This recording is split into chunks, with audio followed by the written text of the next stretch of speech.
It's awfully quiet here. Good morning, everyone.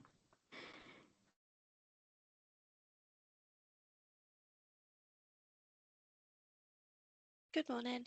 Hope everyone's doing okay. It's a little bit grey here.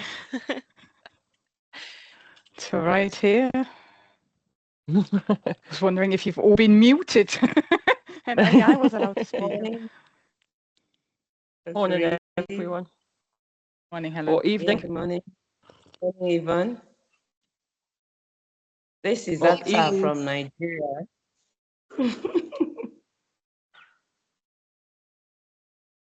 Certainly, I know I can It's see a few people. It's evening. Yeah.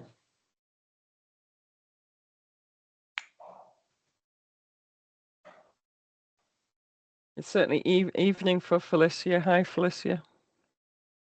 Okay. Hi, Helen. How are you? I'm good, thanks. How are you? Yeah, good. Is it bedtime viewing, Felicia?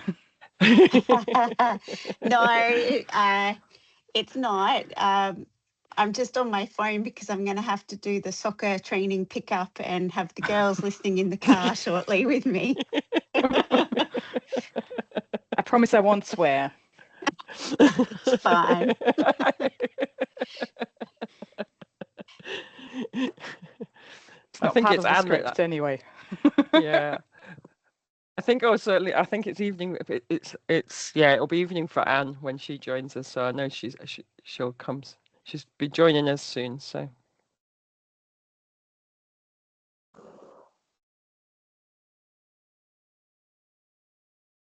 Hi, Faker. Yeah, no, you're from Nigeria, so it's not too bad a time for you guys, is it? No, it's morning. It's morning. Yeah. It's actually morning. Yeah. It's very dark where you are, though. Yeah. Are you sitting in a dark room? About Maybe 9 that's. Sorry. Probably to keep cool. Oh, it's dark on my end. Yeah. Actually, I'm in the office. That's it already. I'll probably look for a brighter place so that you can see me better. Yeah. I think we've got quite a few people starting to come now, so we'll just wait a few more minutes. Yeah, I was a bit early.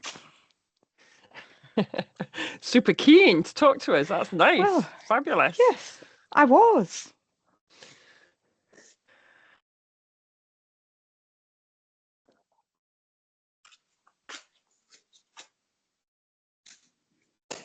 Hello, everyone.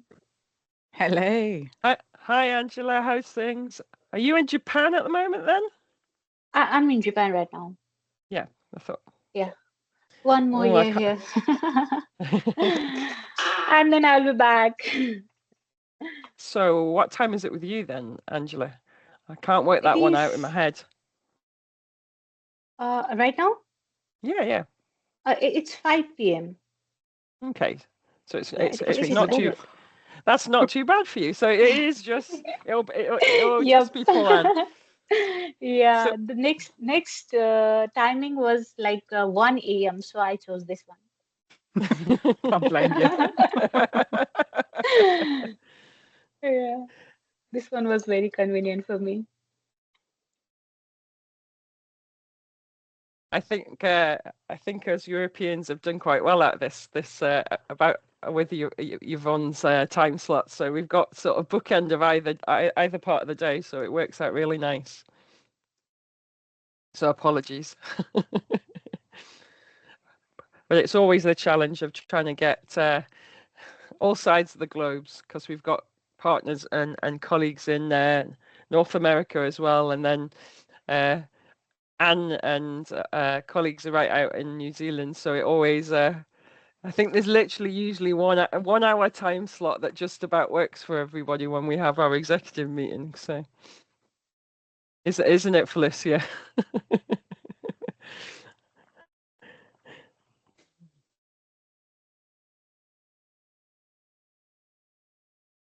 We'll wait a few more minutes. Now, I was expecting Anne to come and introduce Yvonne this time, but if Anne's delayed, and I haven't had a message from her actually. I haven't checked my phone either though. I can do it. So we'll just wait a couple more minutes to give everybody time in case people are on calls and trying to get out of meetings and or doing school runs. That's what I've just done. So, well, not school runs, holiday club runs, which are even more complicated. Because over in Europe, of course, we're in the full swing of summer.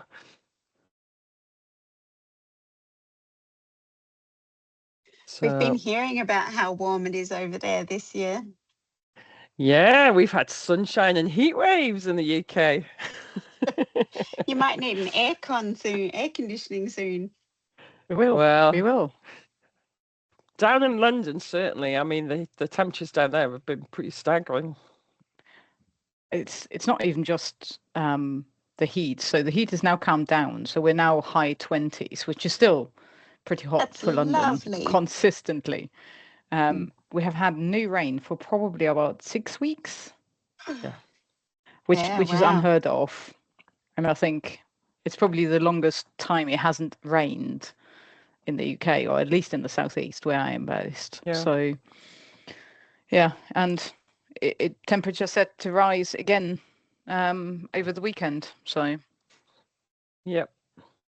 And even up in the north where I'm up in Yorkshire, and we've not had any rain for 5 weeks, which is unheard of.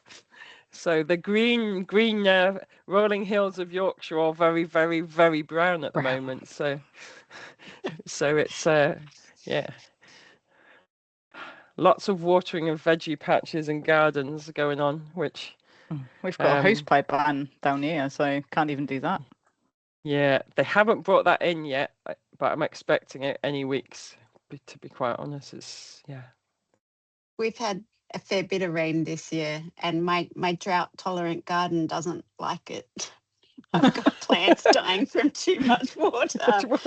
You've got a complete reverse then. That's right. I'm conscious of time now, so I'm just checking. I can't see Anne at the moment, so something must have cropped up. But I will very happily stand in and introduce our speaker today, who is Yvonne Ainsworth. So Yvonne is a chartered civil engineer and a project advisor here in the UK, a fellow of the Institute of Civil Engineering. She is a forensic investigator for Hawkins and Associates with 25 years experience in the built environment across design, delivery, risk and investigation. And she leads major infrastructure and energy projects, blending technical depth and strategic insight. So in 2024 as well, we're very honoured because she was a 2024 John Mitchell Award recipient. And Yvonne's here as we met at the first British Geotechnical Association Women in Geotechnics. Check this. I was trying to think of it. Win in Geo, wasn't it? Women in Geotechnics meeting, and gave a fantastic opening sort of talk about her work, and in particular what we're going to hear today about her recently completed MBA on strategic leadership and female role models. So and I remember the strapline coming away from that, which she's got as a title, "You Can't Be What You Can't See." So we're really fortunate, and I'm delighted to introduce Yvonne today to talk to us and share some of her insights for her MBA. So really looking forward to hearing about it, and over to you, Yvonne. Thank you very much, Helen. I hope you don't get bored listening to it twice. Oh no, but because I'll probably pick up different things, because you always hear different things twice. So yeah. I'll be able to get the share. I'll get the questions as well. Right, can you see this? And probably one thing, Yvonne's going to talk. It was about 50 minutes, wasn't it, Yvonne? And then we've got a question and answer session. So please capture those questions, either put them in the chat or we'll facilitate a raised hand session. So just to remind yourself about that as we're listening. So over to you. Sorry to interrupt. Thanks. You can see, I think Felicia said she can see the screen. So can see the screen. Yeah. I'm going to hide you, so I've got my notes on one side, so I won't see if you pull funny faces or anybody is doing anything. So you need to talk over me if something happens or the screen freezes, please. So let me find where's my. There we go. Right. Phones at the ready. So there is some Slido questions coming up. So I do like an interactive presentation. So I'm hoping that you will take part, and we'll see as it goes along. It should be working. I tested it yesterday. Hopefully it still does today. If not, we'll just move swiftly on and just pretend it never happened. As Helen has kindly introduced me, I'm delighted to be here. I'm delighted to share with you my findings from my recent MBA research on you can't be what you can't see, and we'll dive into that in a minute. So okay, there we go, first hurdle counted. So what I'm going to talk today about is an introduction, who I am, what I've done, where I've been, my research, the what, the why, and the findings, the so what. And then, as Helen alluded to, a question and answer session, which takes part of the presentation. So, which is really important that you fire in the questions, because it should be something that we all can learn from, experiences that you've made, comments that you have, because as you will see, my research was based in the UK. We have an international audience, so therefore it might be different somewhere else. So you might have seen different aspects that I didn't pick up on. But first of all, about me. Well, as Helen said, I'm a chartered geotechnical engineer. I'm a fellow of the Institution of Civil Engineering and have been for quite a while. I've also qualified as a ROGEP advisor, which is the Register of Ground Engineering Professionals in the UK. My career of 25 years is spanning between consulting and contracting, and I've mixed both things quite frequently because I got bored with one thing and I tried something else. I now work as a forensic engineer, which is probably a sidestep and very different. It looks at failures rather than looking at the design or how I can build something. It looks at when something goes wrong, when the landslide happens, when the sinkhole appears, when subsidence occurs, who's at fault, who has caused it, who has contributed to it. I also have 2 teenage daughters. One is still in bed, so and the other one is going to manage a camp, so she's old enough to run those, but she takes herself there, so I have no obligations today. I have one crazy Cocker Spaniel who sits out of the door and is scratching like mad because he wants to come in as well. I also say I'm perimenopausal, which is something that nobody talked about when I was younger, and I didn't know what it actually meant, but it's important to me that it's talked about more. Has nothing to do with the presentation, but it does affect who I am and how I operate now. And the last point is really, really, really important to me. I have a desire and had a desire throughout my career to make life easier for others that are coming up. And a good friend of mine, Charlotte, has created a hashtag. Well, I don't know if she's created it, but she uses it all the time, saying, leave the ladder down. So for me, it's really important to make life easier, make the world a better place. But before we start with the presentation and my, well, not with the presentation, but with the findings of my research, I want to encourage you all to change the narrative. It's really important that we're very careful of how we say things, more so now than we probably have been in the last few decades. And the industry is not male dominated. It is predominantly male, and it's one of the items that I took away from my research. Male dominated has a very negative connotation, whereas predominantly male is a neutral saying. that there are more men than women in the industry, and therefore it is predominantly male, but it's not male dominated. And as I said in the Women in Geotech afternoon tea, I've never been dominated by any male in my career, and it ain't going to happen anytime soon either. So it definitely isn't male dominated.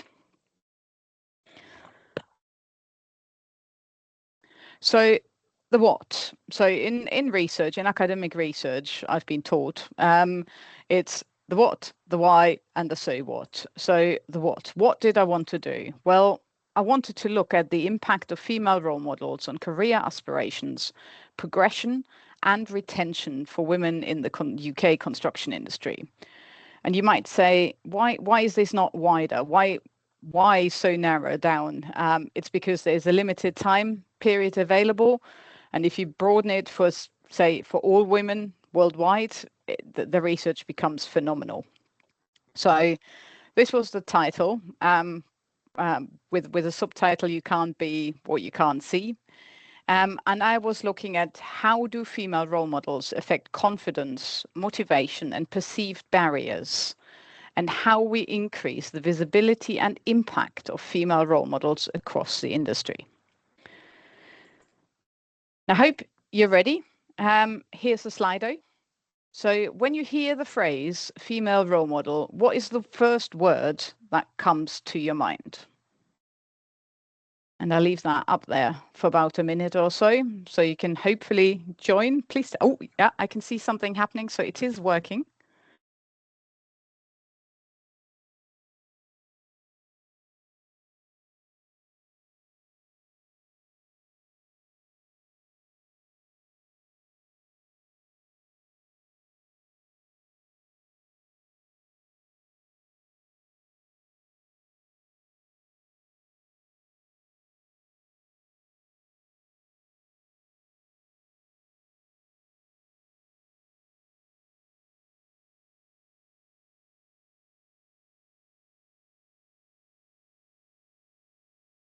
Just curious what people are thinking. I've just gone quiet to read.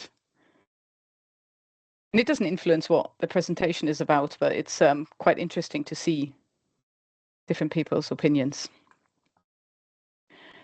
Feel free to continue to enter into the poll. I think it should stay open for a while. I will continue with my presentation shortly so that we don't run over time. Love it. Love it. Right. Got to continue. The why. So why didn't I do it? Well, it's simple. There simply aren't enough of us. There aren't enough women in construction. And I wanted to know why that is. Why aren't there more women? It's been my passion. It's been my career choice. It was my profession of choice. Although I did fall into it a bit weirdly, but I loved every minute of it. So it's difficult to see why aren't there enough of us. And during the research that I did, I came across the leaky pipeline. Now, the leaky pipeline is actually a phrase that is quite commonly used in STEM. So in science, technology, and math. Forgotten what the E was.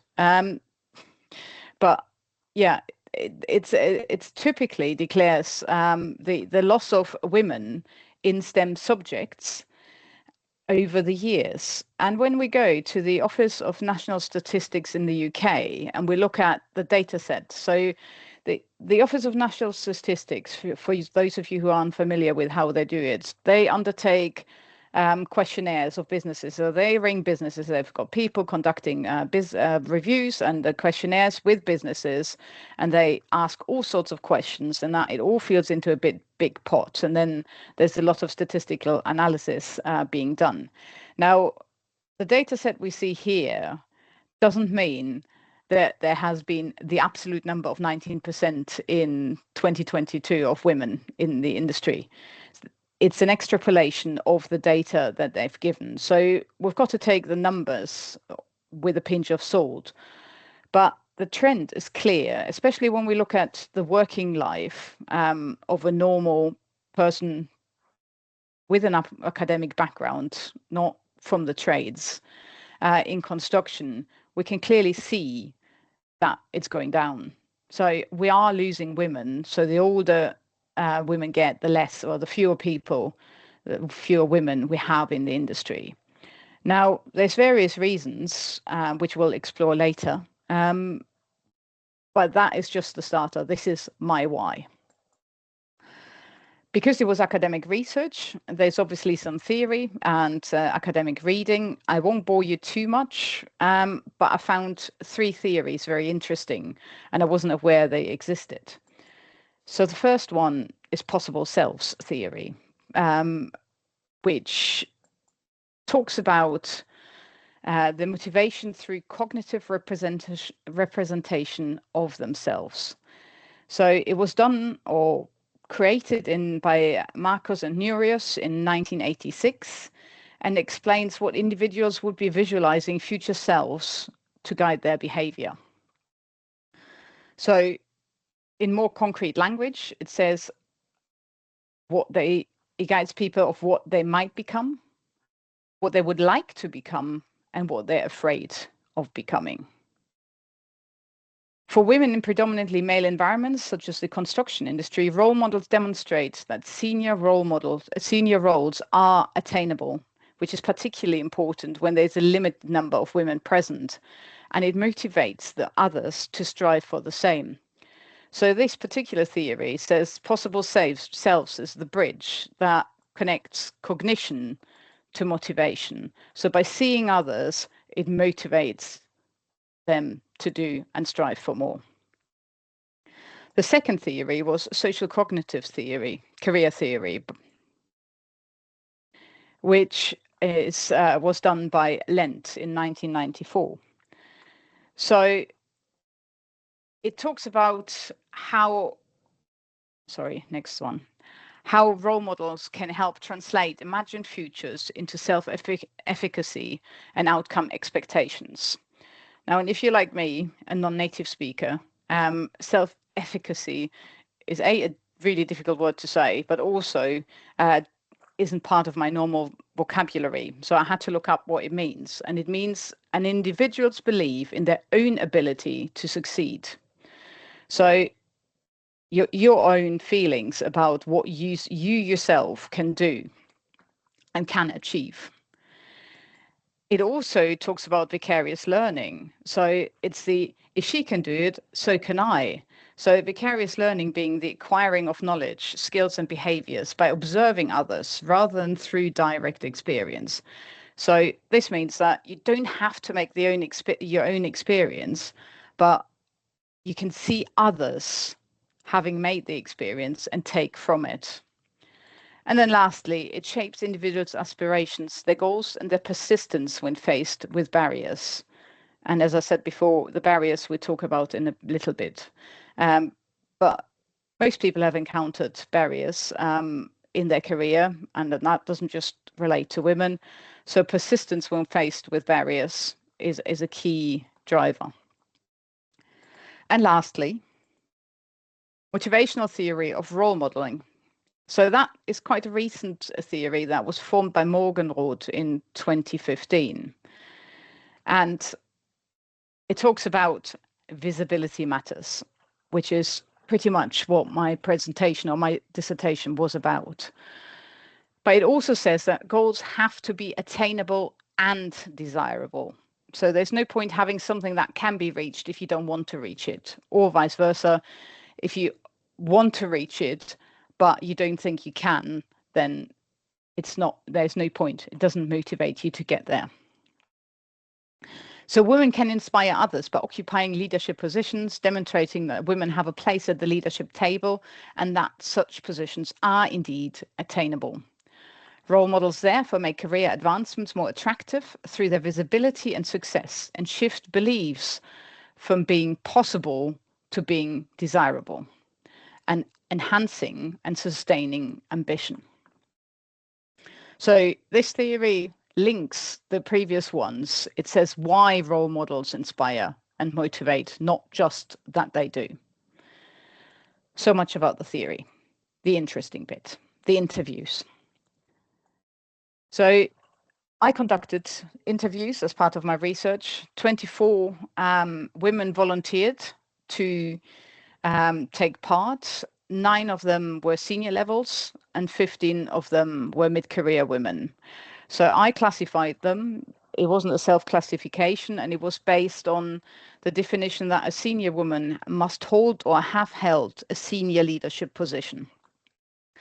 From the women who took part, the senior women had between 11 and 31 years experience. The mid-career women had between 5 and 14 years experience.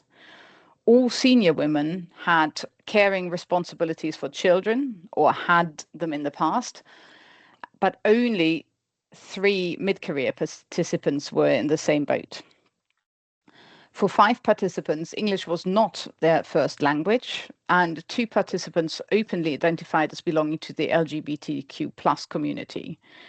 Now, whilst we had some, or I had some BAME participants, I didn't specifically ask the question whether or not they identified as BAME or not. So we'll leave that to the side, and that probably was an I've overlooked doing this. So not expecting you to make too much sense out of those numbers, but out of those 24 interviews, I conducted, I read all of them again. I highlighted all the important bits. On the left-hand side, you can see the topics that I identified. And just to say, there were 746 quotations that I wrote down as part of the interview process. Now, that's very difficult to put into a dissertation that is limited by word count. So I had to create themes to make it easier to read, to digest, and not very boring for the reader. So the first theme that I identified were barriers, biases, and challenges. And the picture on the left just shows how the topics that you've previously saw on the slide, I categorized into different subheadings. Some of them will appear, not in this slide, but some of them later will appear twice because they fall into 2 different categories. That didn't stop anything. It just shows that it isn't as easy to classify as I might have hoped for. So if we look at barriers first, in the literature, the effect of role model visibility is rarely explored in the context of UK construction industry. All the literature that I could find was actually about the barriers that women face in predominantly male environments. And the typical ones cited over the last 20 years were discrimination, harassment, lack of flexibility, poor work-life balance, limited social networks. That's it. They're the most frequent ones. So this literature research focused me on actually looking at why is nobody looking at role models. So because there's no literature available. So let's dive into some quotes because that's really what I want to share with you. And we start here. I learned quite a lot, having to work long hours and getting everything done, but it's not sustainable long term. Flexible working was a barrier. It took me 3 years to get PPE that was for women. And when there are toilets, they're always locked, which is frustrating.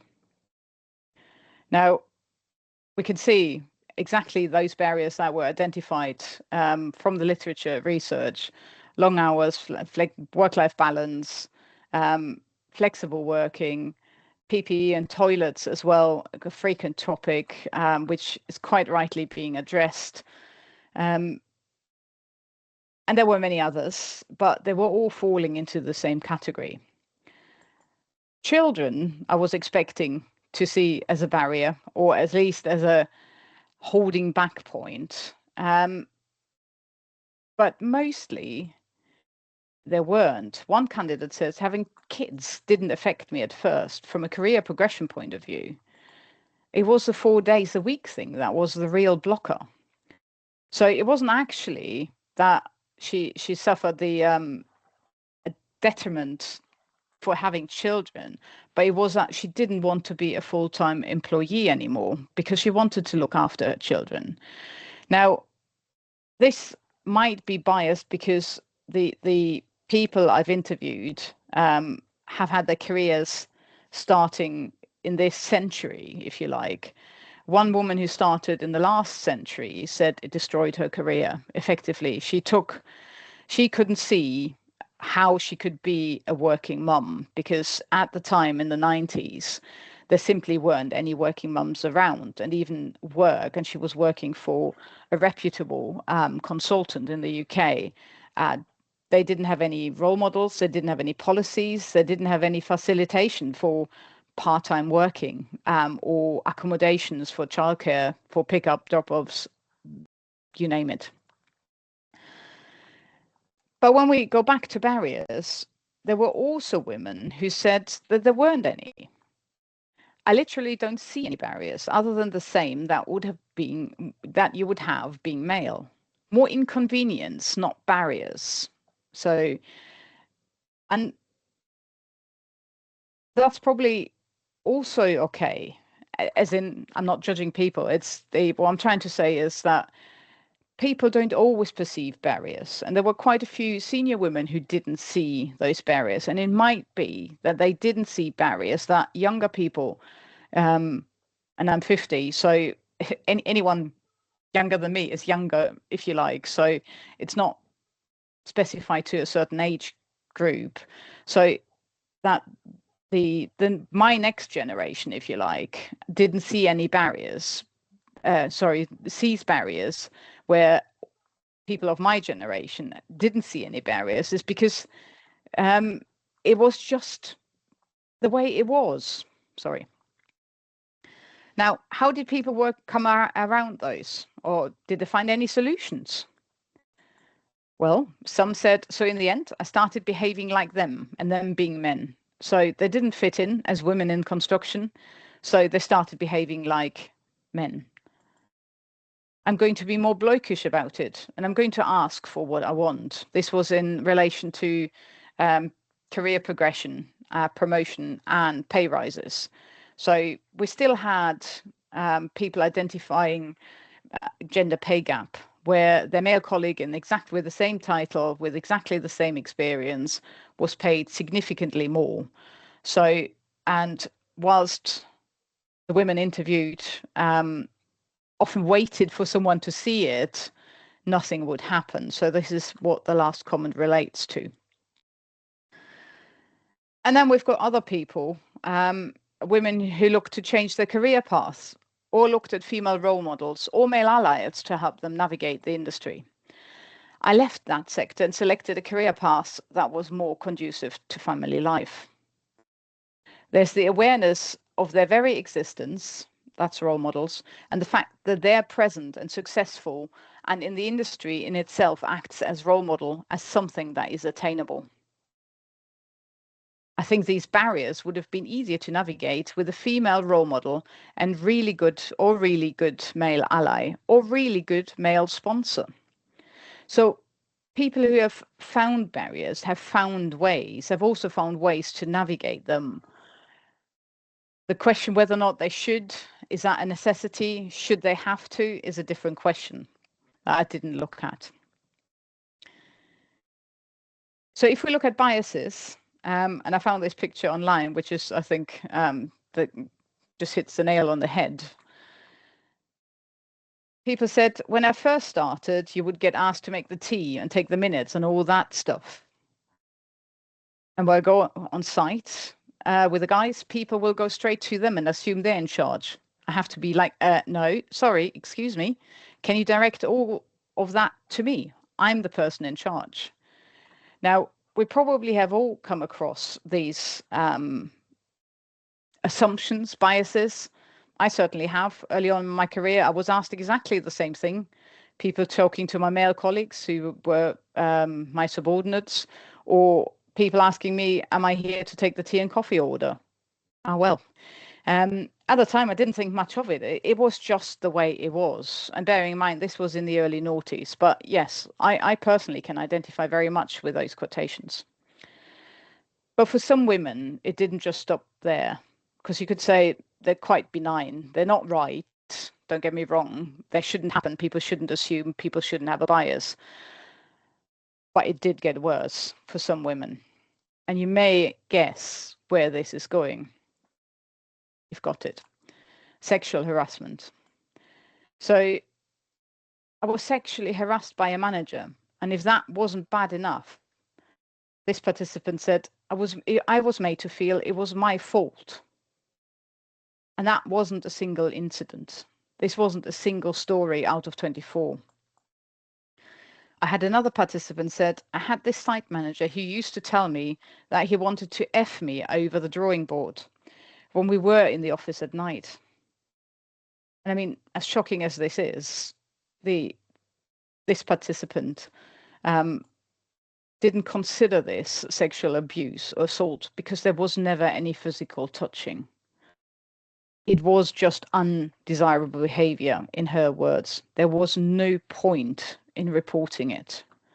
And again, how shocking is this, that we have women working in this industry, giving their all, being there, doing everything that is being asked of them, and they don't have the face that anybody will do anything about it. And another candidate said, I was harassed by my boss. He didn't touch me or anything, but you could tell that something was happening, and I tried to bring it to the attention of the company. That's why in the end I left, because nothing happened.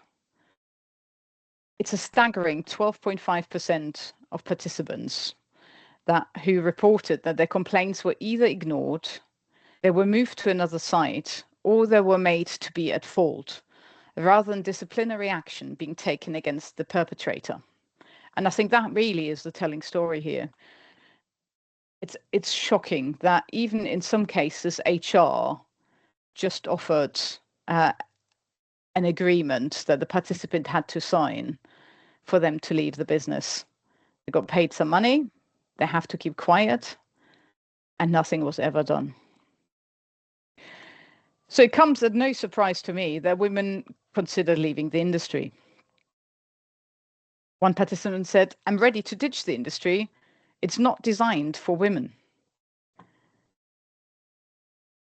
However, many women said the opposite. I'm quite headstrong, so I'm going to make this work. I didn't leave the industry because I'm stubborn and I didn't want them to win. And I chose this and knew what I was coming into. And that probably is a statement that even I could have made, because when I went into construction or when I went into civil engineering, I knew it was predominantly male. I chose it because it was predominantly male. What I didn't choose was the issues that came with it. But enough of the negative stuff. Influence of role models. So we're now on the upward trend. We've dived down to the bottom, to the darkest bit of the presentation. We're now going up and look at the influence of role models. And there were really some interesting bits that came out of the interviews. The key one really was, whilst I'd chosen the title, because you have to do the title before you do all the research and submit it to the university, was that many people said, or many participants said, if she can do it, so can I. And that just shows how much truth there is in that title. Seeing really is believing. She's done it, so I can do it too. They show me there is a way. Role models. If you can see how someone's done that who potentially looks like you and what they've done to overcome that, you can trace their career progression. I think it helps. It means you can get there. You can do that. Or we can call it possible selves theory in action. Women felt it was possible after seeing others mastering things they struggled with. And a few more quotes. Some women looked for guidance on how they manage their personal lives, as in the other women, and deal with the daily activities, how they can do their job and have a family, and how they juggle things. How do they cope with things? Because it's a struggle sometimes. And I'm sure you will all agree with me that struggling work and life, whether or not it is with children or without children, is a struggle sometimes. Is there enough time to do the things that you enjoy doing, all your hobbies? I had participants saying, I play in a band. We practice 4 times a week. I struggle to make it for band practice. So it's all a balance, and it's our work-life balance. It's not the same for everyone, but participants were looking at how other people manage it, people they can identify with, which is, again, it needs to be attainable and desirable, and people need to be fairly equal. But there's also candidates that said, I don't need them. I was doing what I was doing. It didn't bother me that there weren't any females. And these quotations are from the senior people that I interviewed. And again, it's probably where I started before I did all my research. I didn't have a role model, a female role model. I didn't have any role model as such. I never wondered whether or not I should have. I wasn't looking out for someone to show me how things were done, because I knew when I started there weren't going to be any. So it might be that this is an age thing, where people of a certain age just had different expectations of their role and how other people could help them. And the other thing that really came out was representation really matters. Actually, one participant really said it. Representation really matters. People need to see that it can be them. When you see somebody who's come from a similar background to you, it does give you confidence that you can do it as well. And this was referring to the working class background. So it wasn't the people who get a free university degree sponsored by mom and dad. It was people who had to work really, really hard to get where they are, pay for everything, pay out their own debts, and that sort of thing. And if this participant said that it really helped to see that other people have done it, and that so she could do it too. And one participant said she was also a strong-minded woman, and I think she made me feel I can fit in because people loved her. Now, this is about not finding your place, not feeling you belong. The feeling of belonging comes through here. And you can only be happy, in my opinion, in a job when you actually feel that you belong. And I've been very early on in my career, I was a very strong, focused, direct, outspoken, and I don't know what other adjectives people would throw at me early in my career. If you want to find out, watch the John Mitchell Awards presentation. It's on the ICE website. But if you don't feel you are like everyone else, if you feel you're the odd one out, it makes it really, really hard to survive. But not only do female role models act as possible selves, so seeing what could be done, they also provide motivation and inspiration to many of the women I interviewed. What did they say? Well, they said they are motivation not to give up and wanting to continue. So this stopping the leaving bit. Female role models motivate me to get results, and it kind of motivates me thinking she can do that and I can do that. The inspiration is based on the desire to reach that height. Seeing females doing these great things makes you feel empowered, makes you feel like you could achieve that as well. So there's all this positive energy that comes and radiates from female role models that people get from it. However, I went too quick. Negative role models. So they do exist. And I start this off with the Slido poll. So phones at the ready again, please, ladies and gentlemen, if we've got any on the call. Have you come across negative role models in your career to date? For those of you who don't know what I mean by a negative role model, it's effectively, effectively a woman who you don't want to be like, where you go, that isn't right. That's not how it's done, how it should be done. And we can see that the vast majority of people have, unfortunately. For me personally, yes, I've come across negative role models. Unfortunately, again, female role models. The literature calls it, or often calls it, queen syndrome, which describes the woman who's climbed the career ladder, is in a position of power and leadership now, but tries to avoid anyone following after her. So she believes, so the literature defines it, she believes that she has worked really, really hard to get where she went. So everybody else should work equally hard to achieve the same thing. And it shouldn't be any easier because she had it so hard. And again, during my career, I've come across those women as well, which is unfortunate because strength is in numbers. It makes it easier if there's more of us. So we should help each other, not hinder each other. Some of the quotes we had. Some senior women have also been providing me with an example of how not to be as a leader. And another lady said, I think I learned more from negative role models. And this brings up a interesting topic. So this is after Gibson in 2003.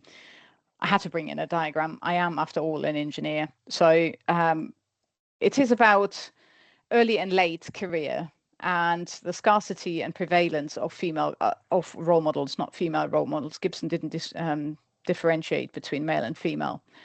So what Gibson said was that early on in your career, you have positive global role models. And by global role models, it's you haven't differentiated between what attribute of the role model you're inspired by. It's, I want to be like her. I want to act like her, not something very specific. So it's positive. They influence your career very positively, but also on the whole.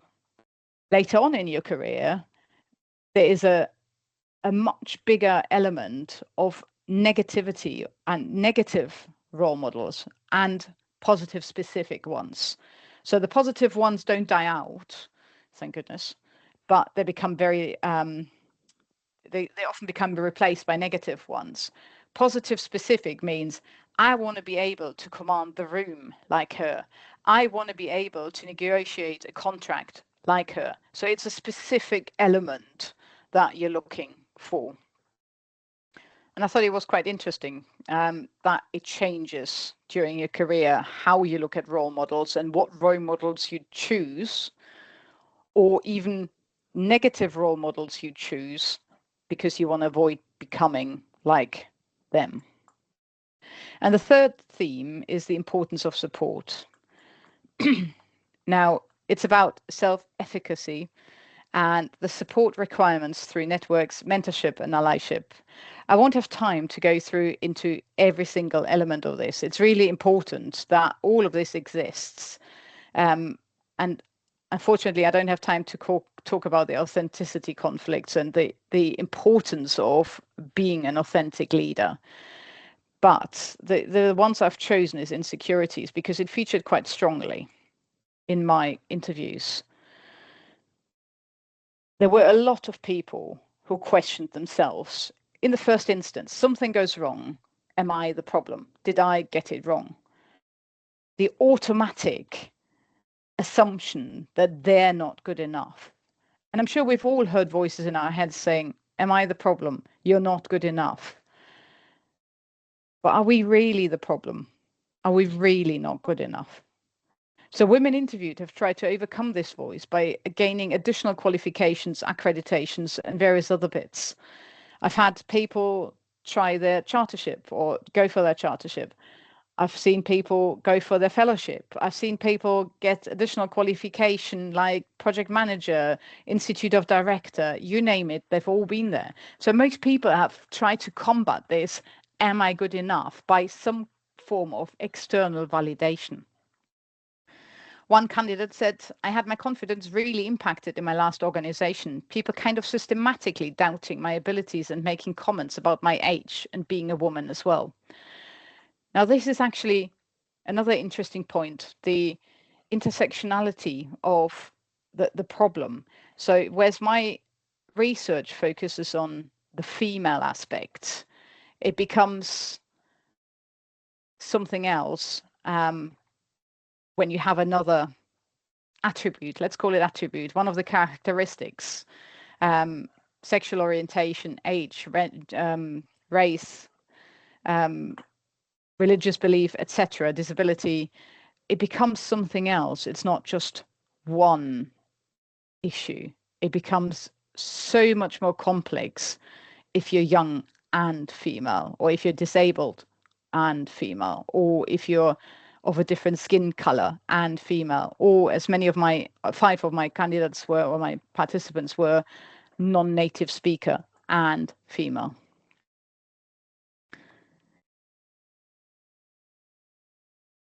Career progression. When discussing career progression, role models were actually not cited as directly enablers. So none of the people interviewed said, a female role model helped me progress my career. That didn't come out in any shape or form. However, the indirect contribution that role models were making was clearly visible by raising aspirations, reinforcing self-efficacy, and demonstrating what success could look like. And by doing that, they provided motivation and inspiration to aim for higher goals. So they definitely, role models have an indirect effect on career progression. Individual support. So this is probably one of the most important parts of the research that came out of it. And it said, you need male allies and sponsors. I now know that that advocate, that sponsor, that mentor, how important that was in my career. Mentors are very important. To have that support and show that presence and have them standing next to you. Right now, we need that. To make women go further, they need it. Support didn't have a gender. Any form of it was welcomed by the women I interviewed. Male allies, sponsors, mentors, line managers, all of them played an important part in people's career journey. It's more about trying to build the men as allies and trying to make them realize that maybe there are barriers to the progression of people that they might not have experienced themselves. And this really raises an interesting and important point. We see the world through our own eyes of our experience. We do not foresee or typically foresee problems or issues where we have previously not experienced them. Take, for example, the sanitary towels or tampons in the ladies' toilet that are now frequently seen.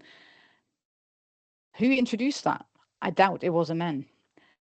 Imagine being blind. How many more obstacles would you find on your way to work that you don't identify as a seeing person? How would you see this? How would you listen to this presentation without the graphs, without the pictures? And I mean, mine are generally quotations that are read out loud. So hopefully people haven't got that difficulty. But normal presentations, if you were blind, how could you make the most of this?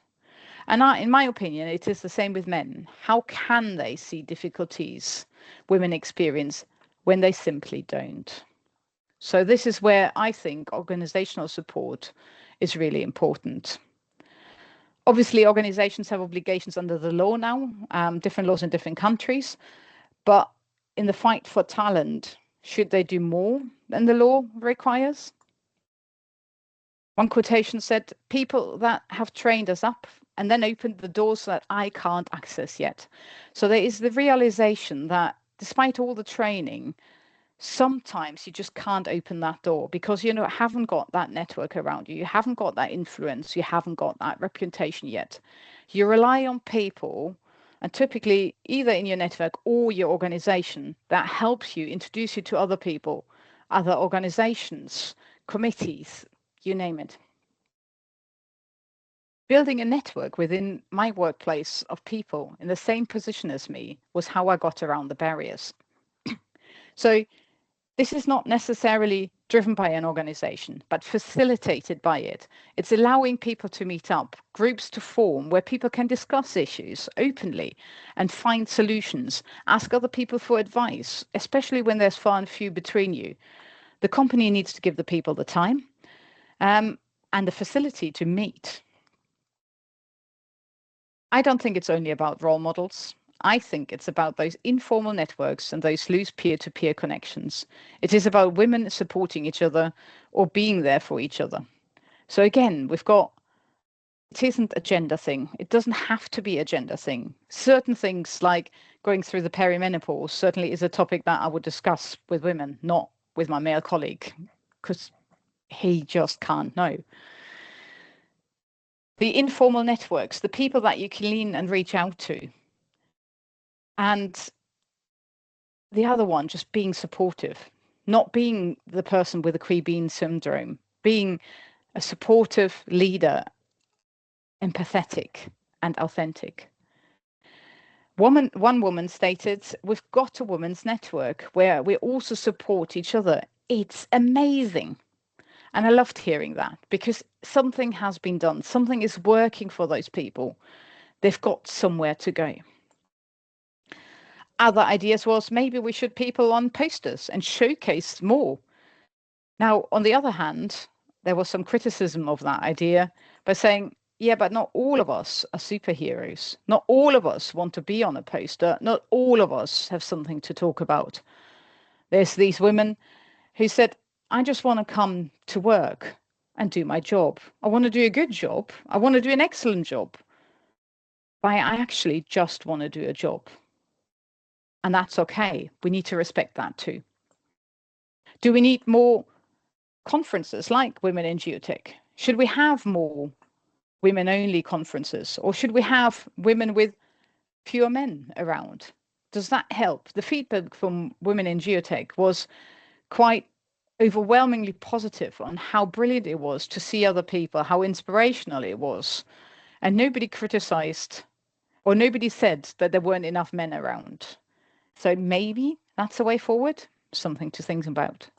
And then I can see that the award ceremony, Women in Construction, for example, are on the rise. There's more and more categories, and quite rightly so, we're celebrating the achievement of women. On the flip side, people says, yeah, well, what about the women who are not the leader, who are just in the middle somewhere, who haven't done anything outstanding as such, something to shout about, but they do their job well. You as a manager or a leader rely on them doing their job well. How do we acknowledge those? How do we celebrate those? And there were women and feedback that said we shouldn't celebrate women any different. It's the equality versus equity approach. Should we? Should we not? I wait to see your comments. So in summary,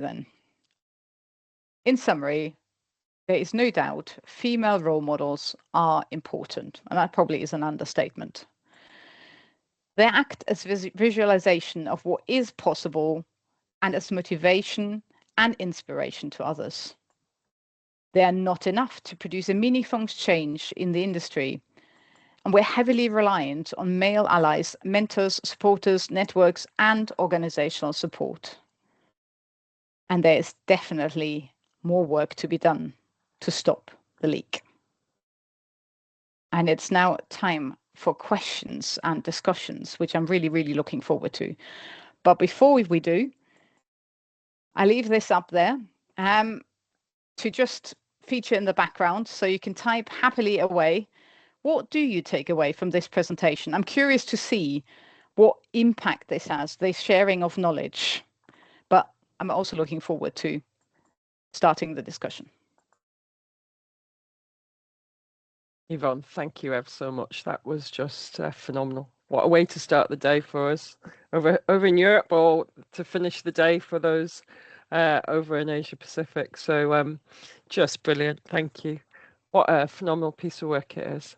I certainly congratulate you on that, and thank you very much for showing your work and sharing it with our Women in Engineering group of the IAG. I see that people are already actively typing, but I'm sure there's many questions out there. So if people either want to put them in the chat or pop your hand up, then I'm happy to help facilitate that. So open those up.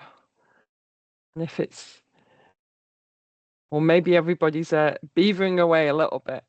I might be naughty as chair and actually just ask you one question. It's really about the journey. I think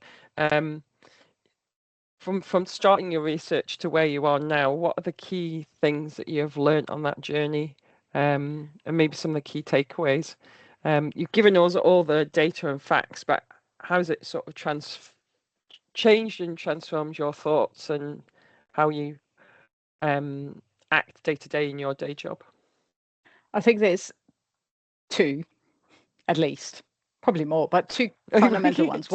One is we can't do it all by ourselves. That message, we need the male allies. We need people who help us do it. And it's during discussions with my tutor, he said apartheid wasn't ended by the black population. The minority cannot change the mindset of the majority. It's very, very, very hard and very difficult. So it's the majority who needs to change their attitude. So if you extrapolate that to our case, we need the men to step up and help us and see that there is a problem, acknowledge that there is a problem, and also to help eliminate the problem. So the male allyship. So when I now talk, I go, what are you doing about it? And it's not, you can't just say, I like the comment of someone posting something on LinkedIn. That's not allyship. They need to promote it. They need to shout about it. They need to just help and ask the question, who would you like to meet? Have you got anyone I can introduce you to? This positive allyship is one. And I think the other one, because as I alluded to in the presentation, it was that I started working in 2001. I spent 2 years in design where there were women around, and then I went to construction where there were only men around. There weren't any female engineers. But throughout my career, I've never had a role model, and I assumed that this was normal. I assumed that that's how it was. So you forget to see the perspective of other people's experience. So initially, I would have been the same person. What do you need a role model for? Why do you need to see a woman in there? I got where I got to without having someone like that. But during the research, because so many people said they really rely on it, they can't see their place at the leadership table if there isn't a woman at the leadership table. I never questioned it during my career, but I can see how much value it brings for others to see this. And that's changed my attitude towards trying to be more visible so that I can help others envision their future, if you like. Whereas I always thought I do what I do, and whoever wants to hang out with me hangs out with me.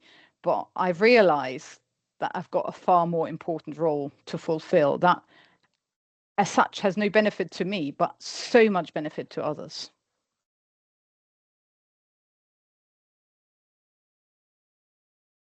It's very interesting that actually. I think being on a similar, being exactly the same age and going through a similar sort of timeline of it's things that I am now noticing in my own career, and no doubt others at a similar stage are seeing that now.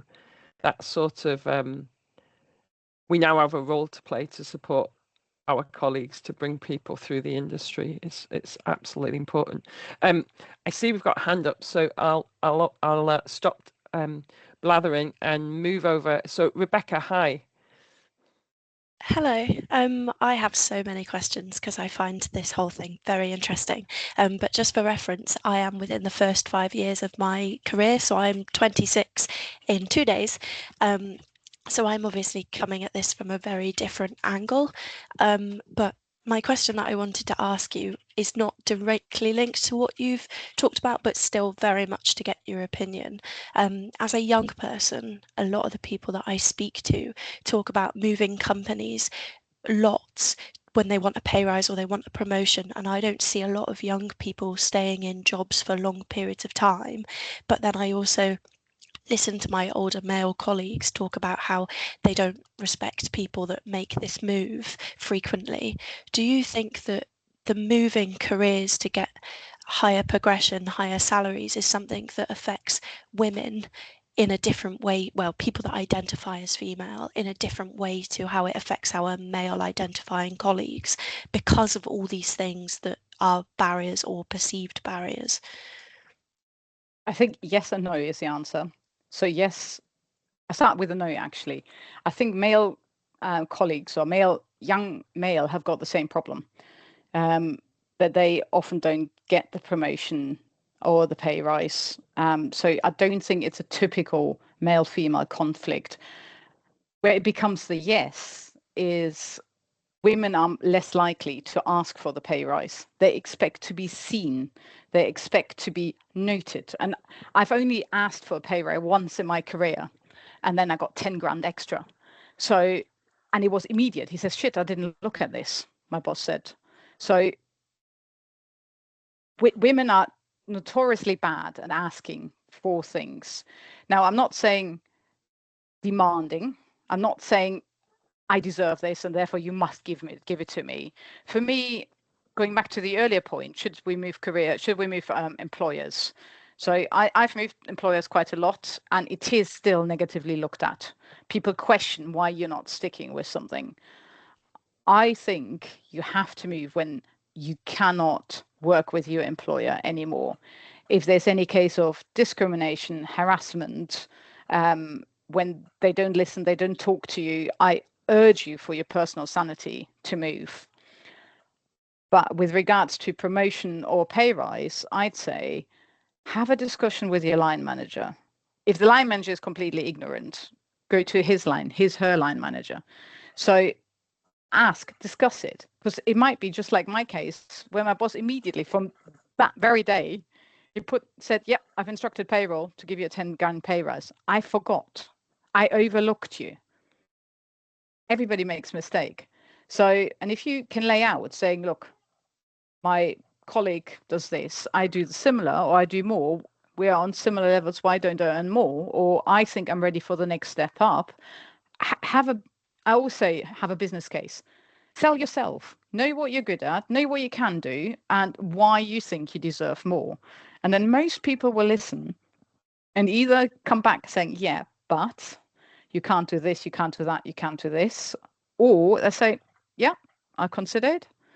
And if you've got an employer who completely ignores you, then you know that you're not wanted. Then it's probably not the right employer for you. And then I think it's a time to walk. What an incredible example of why these things are so important. Thank you so much. What a good answer. You're very welcome. What a great question as well. So thank you for absolutely. That. Any more questions out there? Thanks for Felicia.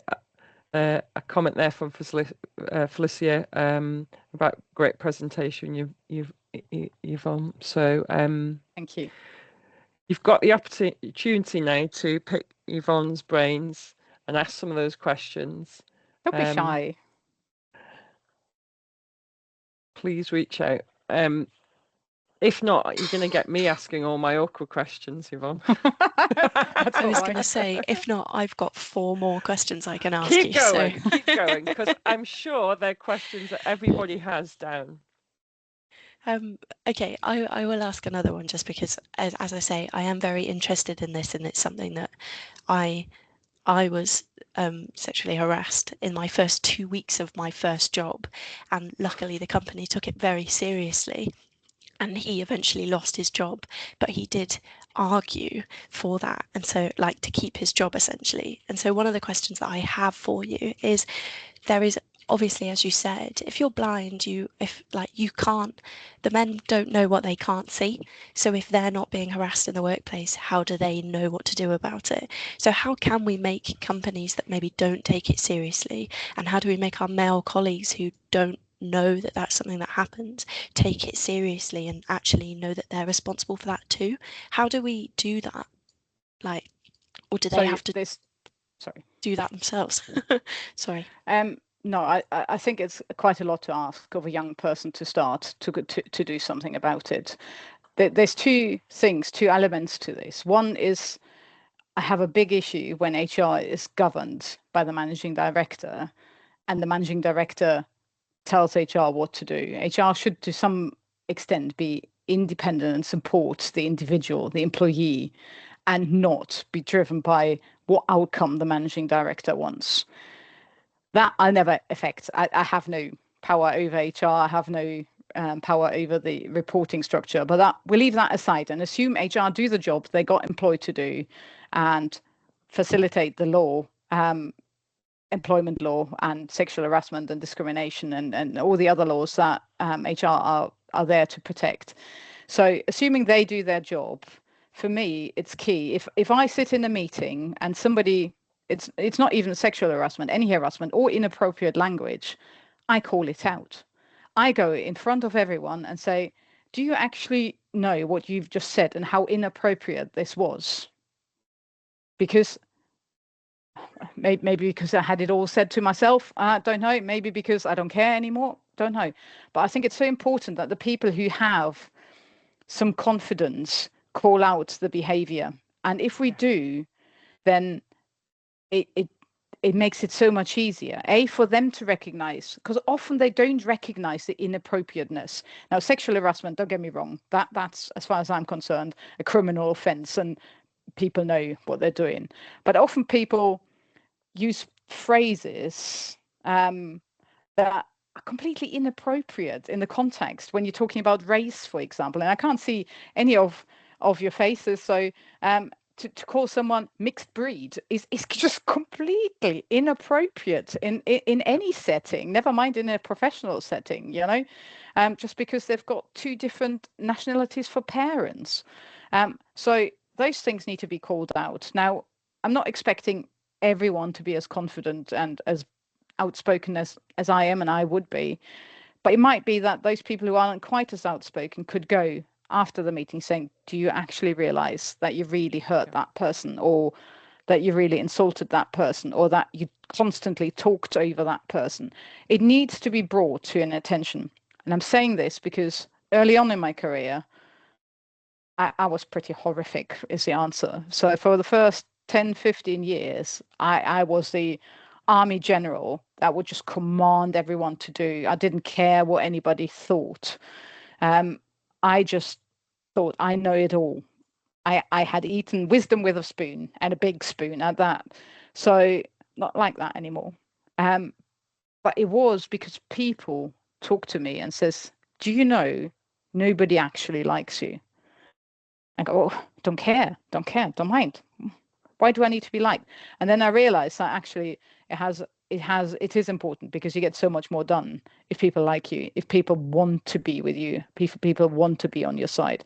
So I wasn't free of this problem of not seeing what I was saying and the effect it had. And now I'm very conscious of everything I say. And part of it is perimenopause. You double think everything. So I really try not to have a double meaning in anything, and be fair and as neutral as I can. But if I don't, and somebody points it out to me, I go and say, I'm really sorry. I didn't mean this. I didn't mean to say that, because we're not faultless. We all make mistakes, and we have to accept it. And it's the same with LGBTQ+. I'm straight, so I make faux pas when I talk to LGBTQ+ people, because I use inappropriate terms. I have a really good friend who then points out, saying, maybe use a different phrase next time. And I'm so grateful she does. I don't take it badly. So I think that hopefully answers your question. Thank you for that. And another good question as well. Thank you, Rebecca. Felicia, we've got a question from you. Yeah, thanks again, Yvonne. It was a great presentation. I think one of the hardest and most disappointing things to have to deal with is the people you referred to as the queen bees. I'd rather we much all are building each other up than tearing each other down to make ourselves feel better, or you have to do it as hard as I had. Any suggestions or thoughts on how to deal with some, or be positive in dealing with some of these characters? I think by acknowledging that's the attitude, you can just single them out in your head and just put them to one side and no, it's not how everybody thinks about you. You're not going to change that person. I don't think. Someone who thinks they need to protect their position and the rights that they've earned in their head, you're not going to change the attitude. Well, I've not found a way, at least. The only way I stayed sane dealing with someone, and often as a direct line manager, is by just taking it at face value, not overthinking what she was saying, and just saying, okay, how can I just do what she wants without taking it personal? Because that's a bit that hurts, the taking it personal, and be different, because the people that are coming up behind you see how you're being treated. They see that it's not being fair. They're on your side. They support you. So for me, that bit makes it all worthwhile. I've often said in my career, I carry the big umbrella, so the shit that comes down doesn't hit the people who work for me. That's what I get paid for, to carry that big umbrella. And the queen bee is just one big shitstorm. I like that. I like the thought of being the umbrella. Thanks, Yvonne. You're welcome. We've got another question, Cassie. Hi, Yvonne. Thank you so much for the presentation. I really, really enjoyed it. I just wanted to ask that, so like throughout the presentation and in the takeaways, people have said that, you know, our male allies are really important and the industry is predominantly male. I kind of just wondered, how do you intend to get this research or presentation in front of those people? Good question. Fantastic question. I mean, I do what I can. I am fortunate. I had those male allies. I might have not had those role models, the female role models, but I do have those male allies who still fight for me at every corner. When I come into a problem, they're the person I ring. They're the person who will speak up and call out the rubbish that sometimes happens. I think there's more people wanting to be a male ally, and I think bringing it up in an organizational format might help. There's organizations. There's one, Male Allies UK, and the guy who runs it is really outspoken. He does presentations, and it might be a suggestion to say, how about we bring them into the next annual conference, or can we not invite him to give us an hour presentation on male allies? I think it's people realizing that it isn't this phenomenal concept. It's giving the men the tools to do what they need to do, like calling other out, going to those women only events, if you like, the women in construction, celebrating the achievements, visually supporting women, calling things out on LinkedIn if you want to, and encouraging them that, and telling them that that is really important to us women.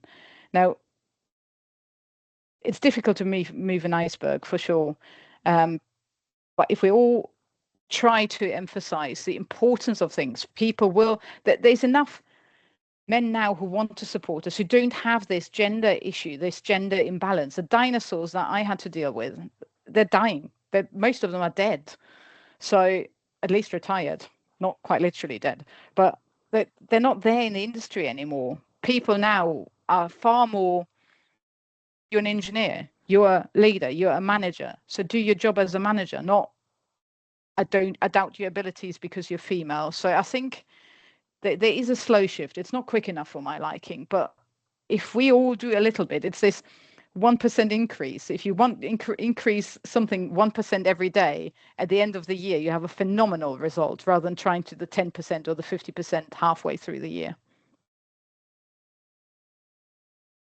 Thank you, that's brilliant. Yeah, I totally agree. Sorry, yeah, completely. But yeah, thank you for your question as well. You're welcome. We've got another question from Kirsty Johnson. Hi, yeah, Yvonne, thank you so much for the presentation. It's been really interesting. Mine was, you'd mentioned on the topic that often kind of female confidence is in doubt and women will look for external certifications to help bolster validation from professional bodies and similar. But also you equally mentioned that early on in your career, you were very confident in your opinions and you felt you knew quite a lot and had a very strong will. So I guess just more on a personal level, what's your tips for building confidence? I know that there's obviously research where women don't apply for jobs until they meet almost all the criteria in a way that men will often apply when they meet 50%. And just kind of basing on that, what's your tips for just building confidence in your abilities and how to seek validation within yourself before looking externally? I think the people are very different, and I see it with my group of friends. I've got people who will constantly doubt themselves, and there's nothing. It's just in the personality traits. I just was born as a confident person. I was born as someone who can stand up and just fight their corner. For people who are born slightly differently, with less confidence, I think it just takes a little bit longer to get there, because you can do what you can do. So in my field of engineering, if you can do foundation calculations or settlement calculations or whatever it is you do, you can do it. Just embrace it. Just believe in yourself. If you do, and no accreditation will ever give you that. I've got the fellowship after 7 years, I think it was. Did it make me feel better? No. Maybe temporarily, yes. Long term, probably not. I'm proud of it, but it hasn't really affected my confidence. Others are different. The women I've said no, because this fellowship has really changed who I am. I think that self-doubt still is there. And I have a friend who recently got made a fellow, and she still doubts herself and she still questions everything. I think often in these cases where it's how you personally deal with the world, it might be worth speaking to your employer whether or not they would facilitate a career coach, because this one-to-one discussion where someone trained can ask you real questions and get you to think about why you have this attribute or attitude towards why you're not confident and what you can do. And they can give you little trips and tips that I'm unable to give you.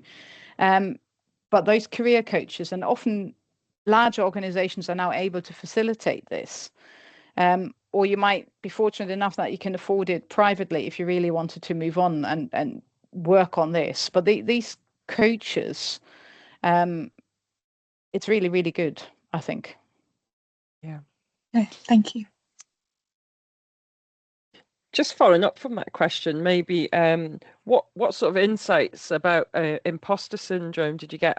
It's something that regularly comes up with women in their careers, and imposter syndrome. Yvonne? For me, most of the women doubted their ability at some point during their career. From the participants, I still doubt myself. I was looking at a case of subsidence the other day, and somebody said on a sandy soil, the house is subsiding because of the trees.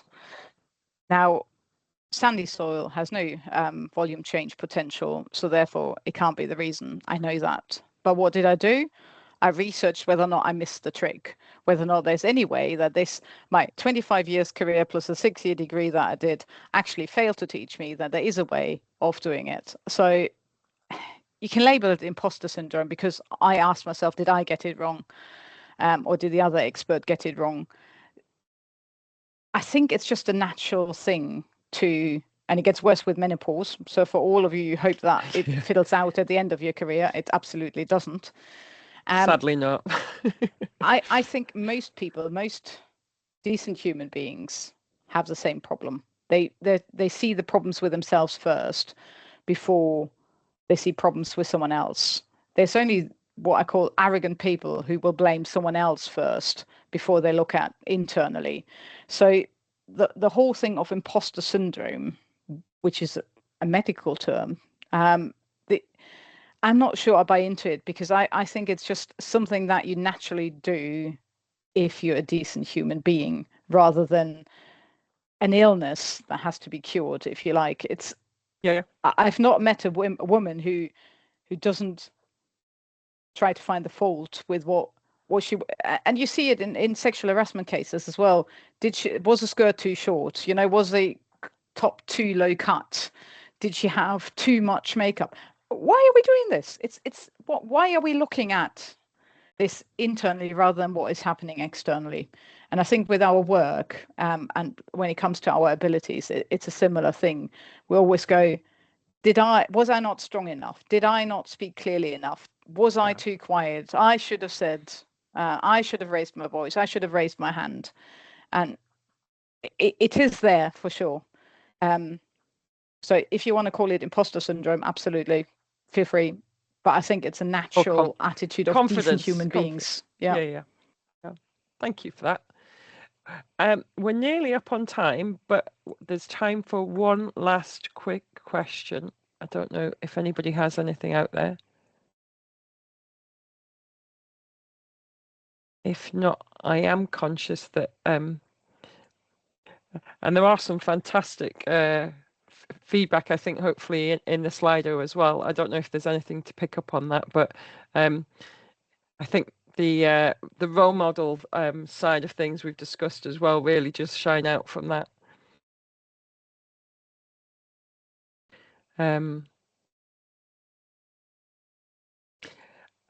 Yvonne, I don't know if there's a last couple of concluding remarks you just want to make before we wrap up, and I put in a vote of thanks.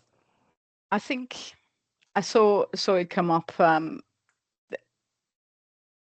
Having a role model, or being able to have one when you want one, is something that is obviously very important to many people.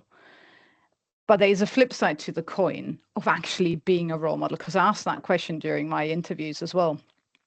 And people found it really uplifting as well to be seen as a role model, and the benefits that they get when people approach you. And it happened to me a few times. And when people come and say, what you just did was so inspirational, or the way you called him out was fantastic, I would have never dared to do this. Or when people just see you doing this, it lifts you up. So you do get the benefit of it.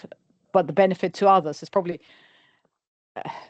many times that. But it's, if we can support each other in this and ignore all the queebies that we have, I think we're forced to be reckoned with. I think I'll leave it at that. What a wonderful set of comments to wrap everything up. So, Yvonne, what an inspiration and an insight. What a phenomenal piece of work that you shared with us today. It's just absolutely staggering, and so many things will resonate with our listeners today that hopefully little bits they can take away, and just maybe those thoughts help shape the next couple of days, weeks, where they are doing. And if everybody can take one of those little thoughts and put them into action, as Yvonne said, that can make a massive difference. Those one or two little things can then make a wave if everybody on the call does that. So Yvonne, thank you ever so much for the time and dedication to put this material together and present it to us today. We from the Women in Engineering Geology group of the IAG very, very much thank that. And also reach out to you guys. Anybody that isn't part of the IAG WEG group, then please come and join us. We regularly have events like this, both in hybrid, both remotely like this, but also we've got our large conference in Delft in November, where we are having a special WEG session face-to-face with a number of panel sessions, which will hopefully also be inspirational. So if you can, come and join us. But without further ado, thank you very much again for your time, Yvonne, and also thanks for everybody for joining us today. I hope you found that helpful and inspirational, and take that into your next couple of days. So thank you, everybody. Thank you, everyone. Good evening, good night, good morning, good afternoon.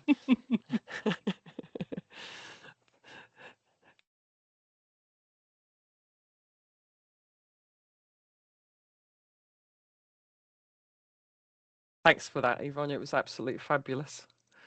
You liked it?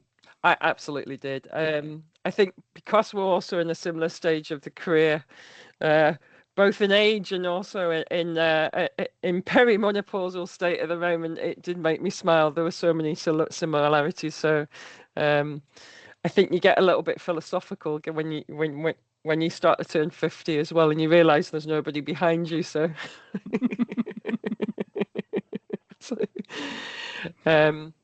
And we've been very lucky. We've had a good selection of people from around the globe as well. So hopefully that and good discussions. So I see Atia is still here as well from Nigeria. Yeah, thank you very much, Helen. Thank you, Yvonne. The session was quite great. Very inspiring and a lot to learn. Yeah. We actually need to have some role models for us to move, for the younger ones to use as a guide to move on. There are quite a lot of obstacles, challenges. Yeah. You are doing some very good work in Nigeria at the moment. Yeah, may I also say that in our session today, we also had the president of the Nigerian group of WEG, that's Professor Salome. She is, I think she's still here. Yes, I think she's saw her when she came in. Yeah. No, I appreciate your support. Okay, she was here.